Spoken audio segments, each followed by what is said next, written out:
हाय, नमस्कार। मैं हूं डॉक्टर अविनाश तड़ेले, आपका medical oncologist from Restore Onco Care Centre. आज हम बात करेंगे about lung cancers. So today we will talk about all about diagnosis about lung cancer.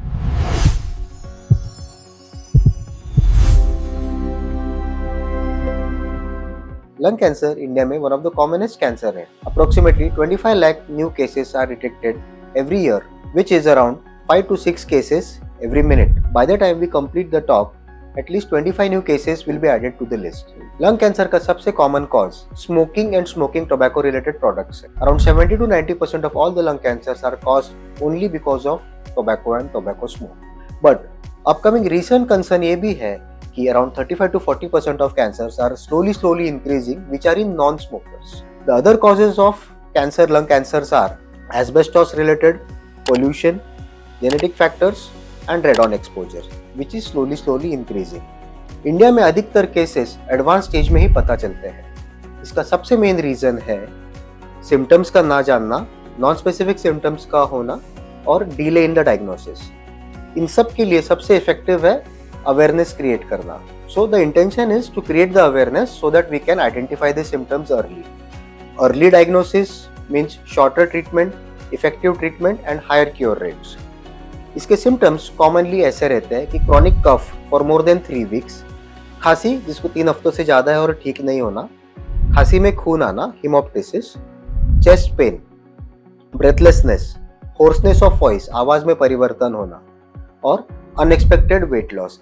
ये सारे सिम्टम्स भले ही नॉन स्पेसिफिक है, लेकिन अगर ये आपको 3 हफ्तों से ज़्यादा है तो डेफिनेटली इसका रीजन अपने को फिगर आउट करना पड़ेगा। सो द रिक्वेस्ट इज, अगर ये सिम्टम्स आपको है तो आपको आपके डॉक्टर को या चेस्ट फिजिशियन को दिखाना चाहिए।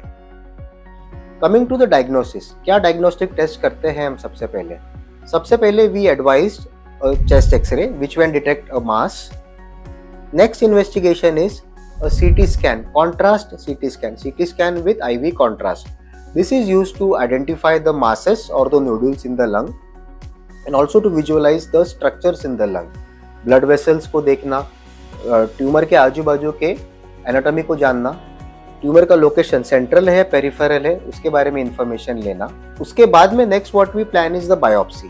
This is a tissue biopsy. This is done with the help of either intervention radiologist और from the pulmonologist.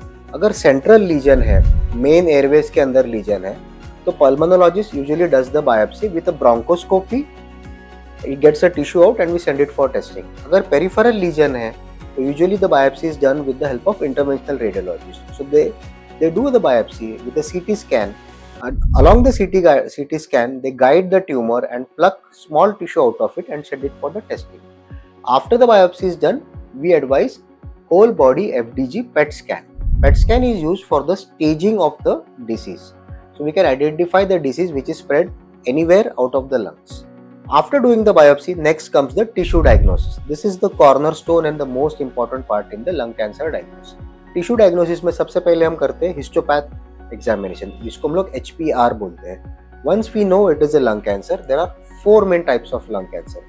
Most common is adenocarcinoma, second is the squamous cell carcinoma, third is small cell carcinoma and other is large cell carcinoma. तो जो सबसे common है adenocarcinoma, वो होने के बाद में हम लोग टिश्यू डायग्नोसिस के बाद में हम लोग मॉलिक्यूलर टेस्टिंग करते हैं। मॉलिक्यूलर टेस्टिंग में हम लोग एक्शनेबल म्यूटेशंस को डायग्नोज करते हैं। कॉमन एक्शनेबल म्यूटेशंस होते हैं जैसे EGFR, जिसको हम लोग एपिडर्मल ग्रोथ फैक्टर रिसेप्टर के नाम से जानते हैं। EGFR mutation, ALK mutation, ROS1 ROS1 mutation, साथ में PDL1 म्यूटेशन होता है, BRAF म्यूटेशन है, MET exon 14. These are the various mutations that can be present in the lung cancer. If these mutations are present, then we can give specific treatment which is designed and targets these specific mutations. इसके अंदर oral tablets भी काफी effective रहती है, जिसमें हम लोग chemotherapy को completely avoid कर सकते हैं।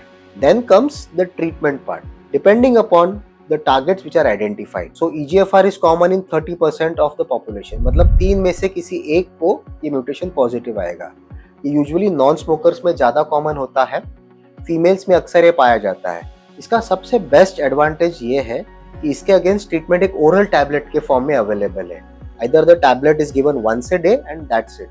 The effective effectiveness of the treatment is more than 65%, and we can control the disease very effectively for longer duration of time just with the mere oral tablet. Next is the ALK mutation. ALK mutation also is being treated by oral tablet with the name of ceritinib or alectinib. The current treatment, latest treatment is tablet lorlatinib, which is very effective in ALK positive lung cancer. Similarly, these various specific mutations allow us to treat them with various specific medications. और अगर ये mutations negative भी रहते हैं तो इसमें डरने की कोई बात नहीं है.